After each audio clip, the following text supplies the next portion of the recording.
Hey everyone, and welcome to another explainer brought to you by Forge College. Look, if you've been following our From EVM to SVM track, you already know we've spent the last few sessions deep in the trenches. I mean, in our previous lesson, we were literally running chaotic stress tests, pushing RPC nodes to their absolute limits and just watching the data fly. But today, we're stepping out of that chaos and into the inventor's drafting room. Our mission is to draw up the official bulletproof blueprint that actually prevents those dreaded 3 a.m. pager alerts. Yep, we're drafting comparative infrastructure documentation. Okay, let's dive right in. Here is our roadmap for turning all that raw, chaotic test data into a beautifully polished, machine-friendly operations manual. We'll go from raw experiments to blueprints, build the ultimate comparison table, back up our narratives with hard evidence, design actionable runbook fragments, survive the peer review audit, and finally, wrap up the capstone guide. Let's do this. Section 1. From Experiments to Blueprints. Gathering the inputs for our capstone infrastructure guide. So before we draw up anything, we have to gather our raw materials. Think of it like taking inventory before you pour the foundation of a house. To build this documentation properly, you absolutely need to pull from 3 previously established pillars, because you can't draft a blueprint without knowing the dimensions. First, we need our SLO targets, those latency and availability thresholds. Second, our architecture mappings, which dictate node roles and RPC topologies. And third, the validated RPC scripts that gave us our proven connection strategies. These 3 pillars, they are the absolute foundation of your documentation. Moving right along to Section 2, the ultimate comparison table.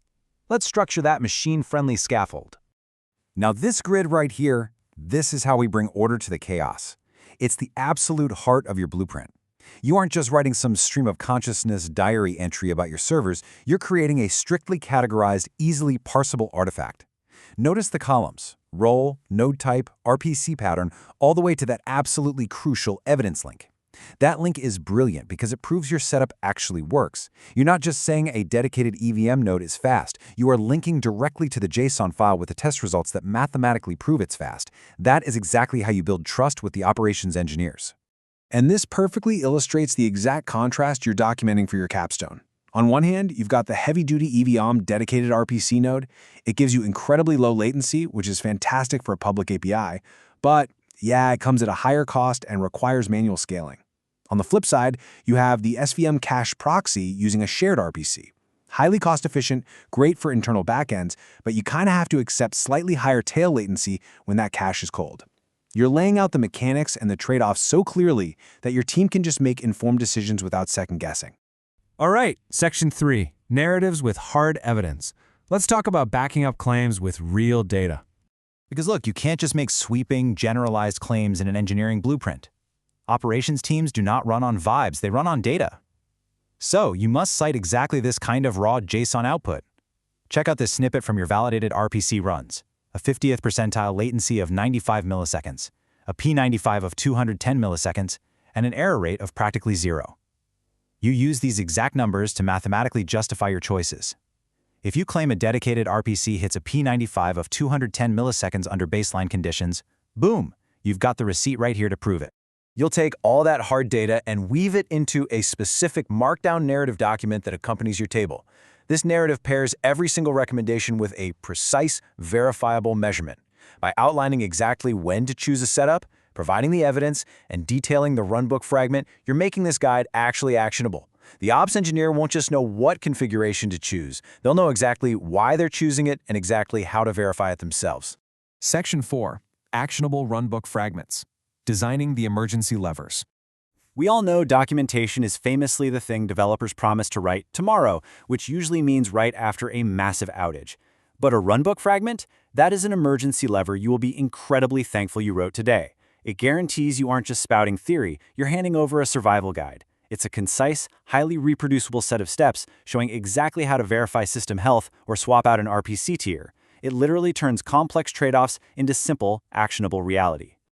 So instead of vague instructions like, hey, check if the server is healthy, you provide explicit, copy-pastable commands, like this simple curl check piped into JQ. If an ops engineer is woken up at 3 a.m. because an RPC node is throwing errors, they aren't left guessing. They paste this command. If it doesn't return OK, your runbook instantly gives them the exact next command to switch the DNS record to the proxy fallback. It is completely deterministic, and let me tell you, beautifully boring in an emergency. Section 5. The Peer Review Audit, the Final Safety Inspection. Before any blueprint gets merged into the main branch, it has to pass a rigorous inspection. I mean, you wouldn't fly on an airplane that was only inspected by the person who built it, right? Your peers will audit your pull request against strict checkpoints. They'll verify both Markdown and CSV formats exist. They'll actively rerun your validation scripts so they know your evidence isn't just a fluke. And get this, they expect the latency percentiles to match within a 15% variance window. If it's wildly off, you've got environmental variance you need to document. They'll also test your health commands. Only when every single item says pass are you actually good to go. And finally, Section 6, finalizing the capstone guide, preparing for the final assembly and cost analysis. Once your peer review reads pass across the board, your draft is ready for the official capstone record. All your hard work moving from Ethereum to Solana is finally crystallizing into a permanent asset, because now all your tests, metrics, and scripts are synthesized into one unified artifact. You've successfully taken abstract infrastructure concepts and turned them into measurable, actionable documentation. And this tees you up perfectly for the next challenge, diving into the cost model analysis between EVM and SVM environments. You literally couldn't do that accurately without this single source of truth you've just built. As we wrap up this explainer, on behalf of Forge College, I want to leave you with this final thought. Does your blueprint contain the undeniable evidence needed to confidently operate this Web3 infrastructure?